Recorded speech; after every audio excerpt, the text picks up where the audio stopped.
ਤਾਂ ਦੱਸ ਦੇਈਏ ਕਿ ਕਿਸਾਨ ਨੇਤਾ ਜਗਜੀਤ ਸਿੰਘ ਡੱਲੇਵਾਲ ਨੇ ਏਐਨਬੀ ਨਿਊਜ਼ ਦੇ ਨਾਲ ਗੱਲਬਾਤ ਕਰਦਿਆਂ ਕਿਹਾ ਹੈ ਕਿ ਕੇਂਦਰ ਸਰਕਾਰ ਨੇ ਜੋ ਕਿਸਾਨਾਂ ਦੇ ਨਾਲ ਵਾਅਦੇ ਕੀਤੇ ਸੀ ਉਸ ਤੋਂ ਉਹ ਮੁੱਕਰ ਗਈ ਹੈ। ਉਹਨਾਂ ਕਿਹਾ ਕਿ ਕੇਂਦਰ ਸਰਕਾਰ ਦੇ ਵੱਲੋਂ ਜੋ ਵਾਅਦੇ ਕੀਤੇ ਗਏ ਸੀ ਉਹਨਾਂ ਨੂੰ ਯਾਦ ਕਰਵਾਉਣ ਦੇ ਲਈ ਪੂਰੇ ਦੇਸ਼ ਦੇ ਵਿੱਚ ਭਾਜਪਾ ਦੇ ਖਿਲਾਫ ਮੂਵਮੈਂਟ ਚਲਾਈ ਜਾਵੇਗੀ। ਤਾਂ ਉੱਥੇ ਹੀ ਕਿਸਾਨ ਨੇਤਾ ਜਗਜੀਤ ਸਿੰਘ ਡੱਲੇਵਾਲ ਦਾ ਕਹਿਣਾ ਹੈ ਕਿ ਲੋਕ ਸਭਾ ਚੋਣਾਂ ਦਾ ਸਮਾਂ ਚੱਲ ਰਿਹਾ ਹੈ ਤੇ ਕਿਸਾਨੀ ਅੰਦੋਲਨ ਦਾ ਪ੍ਰਭਾਵ ਲੀਡਰਾਂ ਨੂੰ ਦੇਖਣ ਨੂੰ ਮਿਲ ਰਿਹਾ ਹੈ।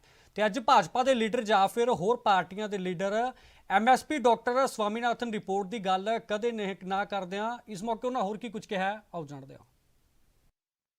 लोकसभा चुनाव सर पर हैं और वहीं किसान नेताओं की तरफ अपनी मांगों को लेकर जो रफ्तार है वो तेज कर दी गई है। आपको बता दें कि पोस्टर लॉन्च के जरिए पूरे भारत में जहां पे भी भाजपा के नेताएं वोट मांगने आएंगे वहां पर किसान नेताओं की तरफ से कुछ सवाल खड़े किए जाएंगे। आखिर इन सवालों का जवाब दें, उन्हें विरोध कह सकते हैं, सवाल कह सकते हैं, वो शायद जनता का पक्ष होगा। लेकिन किसान नेताओं हमारे साथ जगजीत सिंह डल्लेवाल मौजूद हैं। डल्लेवाल साहब, आपने बोला कि पोस्टर लॉन्च करके पूरे भारत में हम सवाल खड़े करें। देखिए, सवाल खड़े हम नहीं करेंगे, सरकार सवाल तो खड़े हो चुके हैं। सरकार ने हमारे साथ वायदे किए। आंदोलन को स्थगित करते समय उन्होंने वायदा किया कि एमएसपी की गारंटी का कानून देंगे। उन्होंने वायदा किया कि लोगों के ऊपर पाए गए केस मुकदमे वापस लेंगे। उन्होंने वायदा किया कि लखीमपुर वालों को इंसाफ मिलेगा। ये उनके वायदे थे, लेकिन उन वायदों से सरकार पीछे हटी, वो लागू नहीं किए। तो फिर वो तो सवाल पूछेंगे लोग, भाई आपने वायदा किया था।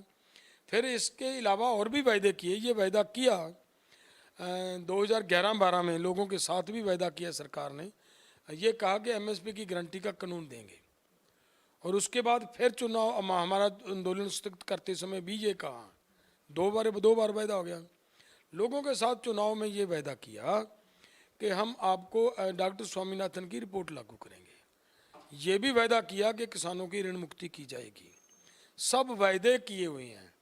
अगर वैदों का मतलब ये होता है कि हमने आपकी बात मान ली है, ये करेंगे हम।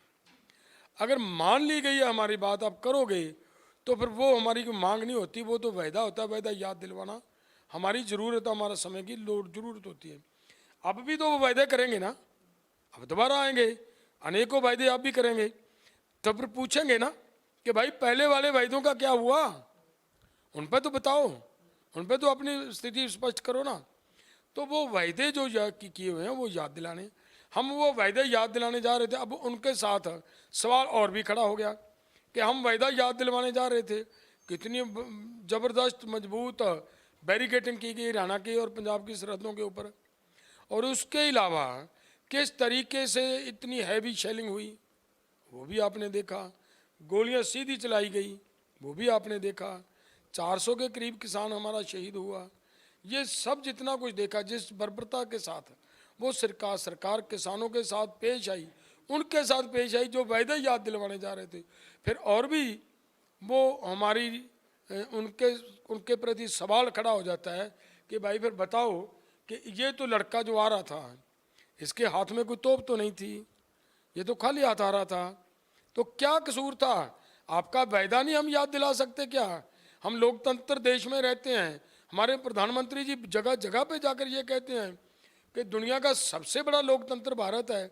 अगर ये बात कहते हैं तो फिर लोकतंत्र के अंदर तो लोगों को अधिकार होता है अपनी बात रखने का। और आप जब हम बात रखने जा रहे हैं तो आप हमें दिल्ली भी नहीं आने दे रहे। तो वो सवाल तो बनेंगे ना, वो सवाल लोग पूछेंगे। हमारा पर्पज़ केवल सवाल पूछना है। सवाल लोग पूछेंगे और उन्हीं सवालों का जवाब देना उनकी जिम्मेदारी बनती है। अगर वो ईमानदारी से हों, अगर वो उनके लेकिन हकीकत बात क्या, वो भागते क्यों हैं, कन्फ्लिक्ट खड़ा क्यों होता है, उनके पास इन वायदों इन बातों का, इन सवालों का जवाब नहीं है। जब उनके पास जवाब नहीं है फिर वो भागने का प्रयास करते हैं। तो लोगों की एक मतलब जो हमारा पास किया हुआ है कि फिर भाई अगर भागते हैं तो काले झंडों के साथ उनका विरोध करो। डल्लेवाल साहब, जब शंभू बॉर्डर पर माहौल गरमाया हुआ था तब आप भी मौजूद थे, सीएम भगवंत मान भी मौजूद थे, दिल्ली से मंत्री भी आए थे, तब भी आपकी बातचीत हुई थी, लेकिन फिर भी कोई समस्या का समाधान नहीं निकल पाया। क्या लगता है बैठकों में समाधान नहीं निकल पाया तो अब निकल पाएगा? देखिए, मामला ये है कि अब जो आंदोलन करना है वो चुनाव का समय है। इस समय आंदोलन की इम्पोर्टेंस और बढ़ जाती है। क्यों? अगर ये चुनाव का समय ना होता और आंदोलन ना होता, चुनाव आ जाता, तो आज मैं वायदे से बात करता हूँ, एमएसपी की गारंटी के कानून की बात और डॉक्टर स्वामीनाथन की रिपोर्ट की बात और सीएससीपी को संवैधानिक दर्जा देने की बात, ये कांग्रेस वाले कभी नहीं करते थे। उनकी मजबूरी बनी है ये बात करना। मैनिफेस्टो में कहा उन्होंने ये बात, और मैं तो ये भी कहूँगा अभी भी उनके ऊपर हम सेटिस्फाइड नहीं हैं, क्योंकि अगर वो सच में लोगों के हितैषियाँ, लोगों के पक्ष में और कुछ करना चाहते हैं, तो जिस देश का 7 लाख किसान सुसाइड कर चुका हो, खुदकुशी कर चुका हो, सबसे पहले तो उनको खुदकुशी से बाहर निकालने की जिम्मेदारी बनती है। वो कर्ज जो किसानों के ऊपर है, वो ऋण मुक्ति करनी जरूरी होती है, वो करना अभी उसके ऊपर सरकार, उन्होंने इंडिया अलायंस वालों ने कुछ नहीं किया, तो वो भी होना चाहिए।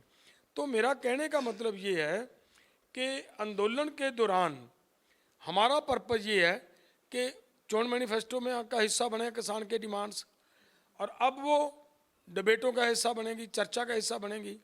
चर्चा का जब हिस्सा बनेगी, जो झूठ बोलने वाले और सच बात रखने वाले किसान हितैषी, किसान विरोधी, सब उस प्लेटफार्म पे आएंगे। तो लोगों की हकीकत बात क्या है, किसान को क्या चाहिए, क्या सच में एमएसपी की गारंटी का कानून देने से जितना किसान विरोधी लोग हो हल्ला मचा रहे हैं, उसमें क्या सच्चाई है, क्या तथ्य हैं, वो उन प्लेटफार्मों से लोगों के सामने जाएगा। तो सरकार की मजबूरी बनेगी, जब आंदोलन चल रहा है आने वाले समय में, तो उनको वो हमारी मांगों को मानने के लिए मजबूर होना पड़ेगा। लेकिन एक बात और है, आपने बोला कि हम बुद्धिजीवी जो कमेटी बनाई, बुद्धिजीवियों से बात करेंगे, जानेंगे कि आखिर में क्या बात है, कहाँ पर पैसा खराब हो रहा है। लेकिन बात करें भारत प्रधानमंत्री, वो बात कर रहे हैं, वो भी कुछ ना कुछ बुद्धिजीवियों से बात करके ही उन्होंने एजेंडा रखा होगा, या एमएसपी नहीं दे देंगे। आपको क्या लगता है कहाँ पर वो गलत है, आप सही है? मैं ये कहूँगा, वो उनका तो मंत्री जी ये कह रहे हैं कि हमें तो कुछ बुद्धिजीवी ये कह रहे हैं कि 17 लाख करोड़ रुपया चाहिए अगर हम मतलब किसानों की फसल खरीदें। लेकिन हमारा मानना है कि देखिए, बड़ा अगर सैंपल साधारण आंख से देखना हो तो बड़ा सौखा सा पता चल जाएगा आपको। एग्रीकल्चर प्रोड्यूस किया, सामान पैदा किया किसान ने, उसको आगे खरीद लिया व्यापारी ने, उसकी उन्होंने प्रोसेसिंग की और मार्केटिंग की। प्रोसेसिंग और मार्केट करने वाला आज अमीर है। प्रोसेसिंग, सबसे पहली प्रोसेसिंग ये हुई कि उसको गेहूं को आटा बना दिया। गेहूं खरीदा 21-22 रुपए किलो, आटा बिका 45 रुपए किलो, 50 रुपए किलो, ये सबके सामने है, हकीकत है ये तो बात। अगर वो वहीं पे ही 20 रुपए प्रॉफिट देता है, तो कैसे हो सकता है ये कि किसान की पैदा की हुई इन वस्तुओं को अगर सरकार खरीदती है तो सरकार को घाटा पड़े? भाई सरकार को, तो मेरा मानना है कि करोड़ों रुपए सरकार को इससे बचत हो सकती है अगर सरकार इस बात की जिम्मेवारी चके। तो जो सरकार कह रही है, सरकार की इन बातों का जवाब देने के लिए, ये हमारी समझ है। लेकिन अलग अलग तरह के जो तथ्य लोग पेश कर रहे हैं, बुद्धिजीवियों के साथ, हमारे खेती माहरों के साथ, हमारे अर्थशास्त्रियों के साथ, और ये हम मतलब उतनी देर तक रखेंगे। हाँ, एक बात ये है कि देखिए, सरकार जिस तरीके से लोगों के साथ पेश आ रही है, हमारा आपके चैनल के माध्यम से सरकार को हम ये कहना चाहते हैं कि भाई ये तरीका छोड़िए। हरियाणा के लोगों को, जहाँ जहाँ पे भी, मैं हरियाणा को भी छोड़ दूँ, मैं ये कहूँ कि जहाँ जहाँ पे भी भाजपा का शासन चल रहा है, वहाँ वहाँ पे लोगों को इतना प्रताड़ित किया जा रहा है, इतनी तकलीफ दी जा रही है कि उनको आंदोलन का हिस्सा नहीं बनने दिया जा रहा, उनको घर से बाहर निकलकर अपनी आवाज़ बुलंद नहीं करने दी जा रही। ये तरीका अच्छा नहीं है। लोगों के ऊपर 307 जैसे झूठे मुकदमे लगाकर हमारे लोगों को जेल में बंद करने का काम किया जा रहा है, ये गलत है, ये सहने योग नहीं है। आपने जितने भी हमारे नौजवान जेल में बंद किए हैं, वो तुरंत रिहा करे सरकार, वरना इसको सरकार को और भी सख्त एक्शनों का सामना करना पड़ सकता है। हमारा ये निवेदन है, हमारा ये प्रोग्राम दिया हुआ है कि जो हमारे 3 साथी नौजवान, अनीश खटकड़, नवदीप और गुरकीरत, तीनों को जो जेल में रखा गया है, नाजायज़ तरीके से रखा गया है, क्योंकि हमारे प्रधानमंत्री जी पूरे दुनिया के अंदर जाकर ये कहते हैं कि भारत एक बड़ा, संसार से, दुनिया से सबसे बड़ा लोकतंत्र भारत है।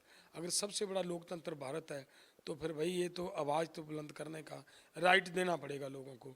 अगर जो अपनी आवाज़ बुलंद कर रहा है, अगर अपनी मांगें उठा रहा है, तो आप उसको जेल में बंद करोगे, ये तो फिर लोकतंत्र ना हुआ। तो इसके विरोध में फिर हमें रोड वगैरह में अपना रेलवे ट्रैक पे आना पड़ेगा।